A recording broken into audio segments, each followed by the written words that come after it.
Frères et sœurs en Christ, que Dieu vous bénisse. Partageons la parole de Dieu. Dieu nous a mis à cœur de prier pour ceux qui sont affligés, ceux qui sont malades, ceux qui sont abandonnés, ceux qui sont tourmentés par les esprits mauvais et impurs, car notre Dieu est puissant.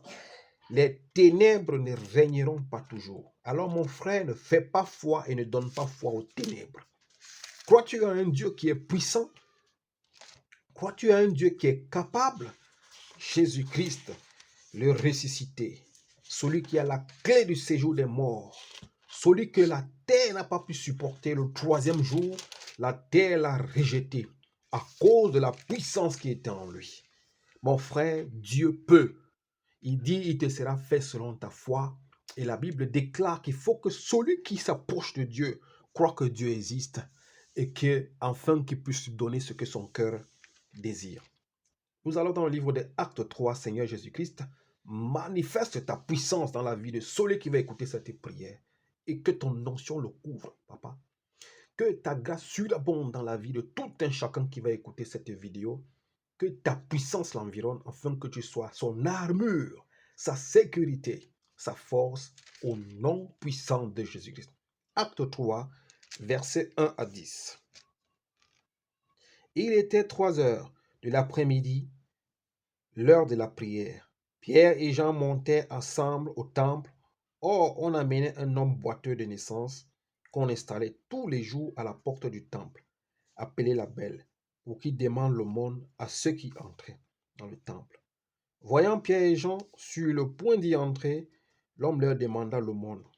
Pierre, accompagné de Jean, fixa les yeux sur lui et dit, « Regarde-nous. » Ils les regardaient attentivement, s'attendant à recevoir de quelque chose.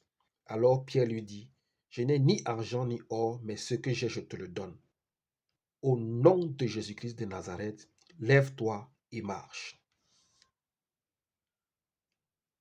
Frères et sœurs en Christ, la puissance de Dieu est la même aujourd'hui, hier, éternellement. Pierre et Jean, aujourd'hui, ne sont plus là, mais nous sommes les disciples de Dieu. Il a fait les dons à tout un chacun, comme il dit à Moïse. Je fais grâce à qui je veux. Nous voyons ici cet aveugle, ce boiteux de naissance, qui allait s'asseoir aux portes du temple qu'on appelait la Belle. Mais sa vie n'était pas vraiment belle. Je connais un frère qui a prêché sur ce message. Il a dit, ce boiteux allait s'asseoir devant les portes du temple qui s'appelait la Belle, mais la vie de cet homme n'était pas belle. Mon frère, je veux te dire que tu es libre, tu travailles, tu marches, mais ta vie n'est pas vraiment belle. Parce qu'au fond de toi, tu as un souci, tu as une infirmité, tu as une maladie qui te ronge, tu as un problème qui te dérange. Pierre et Jean ne sont pas là, mais nous sommes les disciples de Jésus-Christ. Et il nous a donné le pouvoir de chasser les démons, de guérir les malades, de libérer les captifs. Et c'est cette puissance que nous utilisons, parce que la Bible déclare, la parole de Dieu, le royaume de Dieu ne consiste pas seulement à la parole, mais à la puissance. Comme la Bible le dit aussi, la lettre tue, mais l'esprit vivifie. Il est temps que les enfants de Dieu vivent la puissance de Dieu.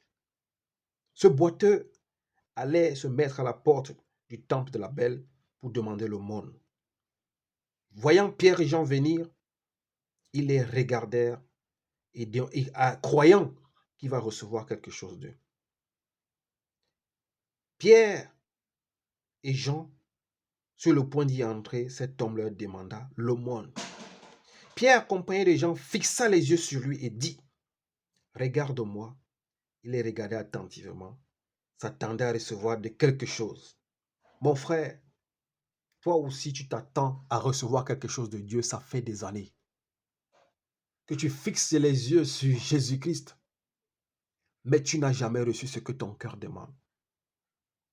Peut-être parce que tu demandes mal, parce que la Bible déclare, vous demandez mal, c'est pour ça que vous ne recevez pas. Mon frère, fixe encore les yeux à Jésus-Christ et demande de lui avec foi, sans incrédulité, Que Seigneur, ce que je te demande aujourd'hui, que je trouve la guérison. Que l'infirmité qui est en toi, la maladie qui est cachée dans ton corps, qu'on ne trouve jamais dans l'hôpital, tes soucis que tu as, le mal qui est sous ton bas-ventre, la douleur que tu as sous ton corps, on fait des examens, on ne trouve jamais cette douleur. Je veux te dire qu'il y a un Dieu qui guérit. C'est à son nom que tout est possible. Mais tout est possible à celui qui croit. Afin qu'au nom de Jésus-Christ, que tu reçoives la guérison, que tu reçoives la santé. Pose la main là où tu as mal. Pose la main sous ton bas-ventre. Pose la main sous ton épaule, sur ton oreille et déclare avec moi que je suis guéri au nom de Jésus-Christ. Que la puissance de Jésus-Christ t'environne. Que l'ombre du Très-Haut te couvre afin que tu reçoives sa grâce. Il est le même aujourd'hui, hier, éternellement. Christ n'a pas changé. Il fait grâce à qui il veut. Si ton cœur est ouvert, si tu as foi sans incrédulité, je proclame au nom de Jésus-Christ, par ma bouche qui n'est qu'un instrument, que tu es guéri au nom de Jésus-Christ. Afin que tu puisses témoigner la gloire, la puissance.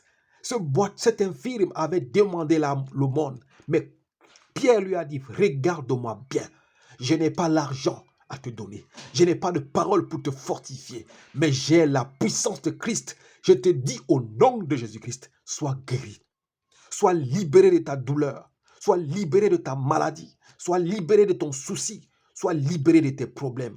Alléluia, que Jésus-Christ soit loué, qu'il soit exalté au nom puissant de Jésus-Christ. Amen. Reçois la guérison, mon frère.